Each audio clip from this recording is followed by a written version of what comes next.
Hello everybody and welcome to a brand new episode of JAZZIZ Essentials. This is a series where we take a look at some of the music, artists and events that gave rise to the music we know and love, jazz. I'm Matt Micucci, online editor of JAZZIZ, and I'm in full quarantine mode as you can see.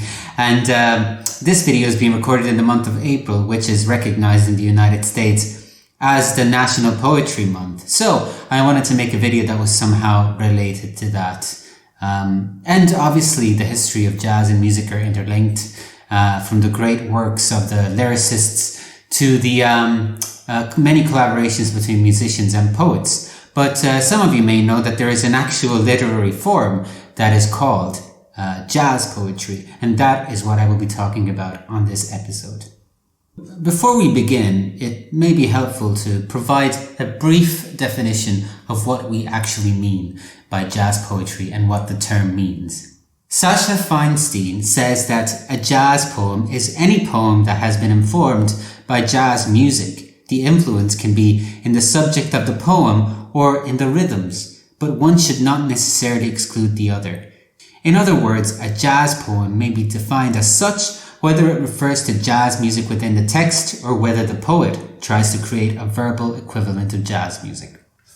Much has been said about the beat poets of the 50s and 60s who were inspired by the energy of the bebop movement to kind of celebrate freedom and spontaneity. However, in this video, I will be focusing on an earlier style of jazz poetry that was born during a period that we know as the Harlem Renaissance, and that is arguably best represented by the great poet Langston Hughes.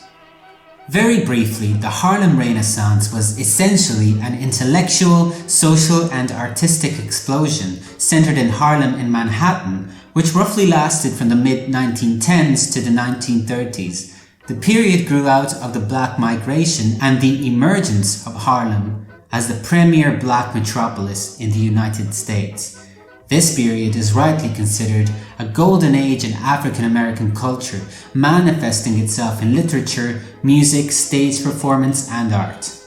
Jazz was also very much a part of the Harlem Renaissance, and Harlem became a jazz hotspot. Artists like Louis Armstrong, Duke Ellington, Bessie Smith and Fats Waller often played there. Some of the members of the Harlem Renaissance and black intellectuals actually looked down on jazz as either a mere form of entertainment that somehow projected a very cheap image of African American life to something that was downright immoral and sort of represented something that could be defined as black decadence. But on the other hand, there were also clearly many artists who were inspired by it and really drew from it. And one of these, of course, was Langston Hughes, who would rise as one of the innovators of the then new literary form known as jazz poetry. Hughes was certainly a leading figure of Harlem Renaissance and an artistic genius. He was born in 1902, and by age 17, he had already written his first masterpiece, which was called The Negro Speaks of Rivers. This early work shows that from the start, Hughes aimed to represent the nuances of life as an African American from an unapologetic black perspective. A vocal proponent of racial consciousness, Langston Hughes considered jazz to be uniquely African American, as well as a celebration of black heritage and creativity. In the same vein, Hughes felt that jazz poetry could also be a uniquely African American literary form that was different from the white canon. Simply put, Hughes believed that he could draw from a figure like Louis Armstrong in the same way that a white American poet might draw from a poet like William Shakespeare. Jazz poetry in the style of Langston Hughes didn't just make references to jazz and blues, but also often incorporated syncopated rhythm, jive language and looser phrasing, mimicking what musicians could achieve with their instruments. He also often read his poems accompanied by jazz ensembles and musicians. All this and more we can see in this clip of a reading of his 1925 poem The Weary Blues, recorded in 1958. Roll in a drowsy, syncopated tune, rocking back and forth to a mellow croon, I heard a Negro play.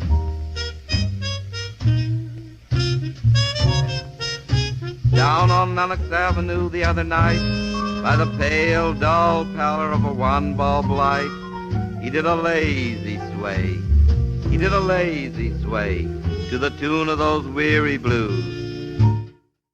To condense the genius of Langston Hughes in a video of just a handful of minutes is almost impossible. In fact, Hughes should be praised for more than just his association with jazz or even his innovation of jazz poetry. However, much in the same way that Hughes drew from jazz to represent African American life, his works also undeniably helped elevate the cultural status of jazz and promote jazz as a legitimate art form.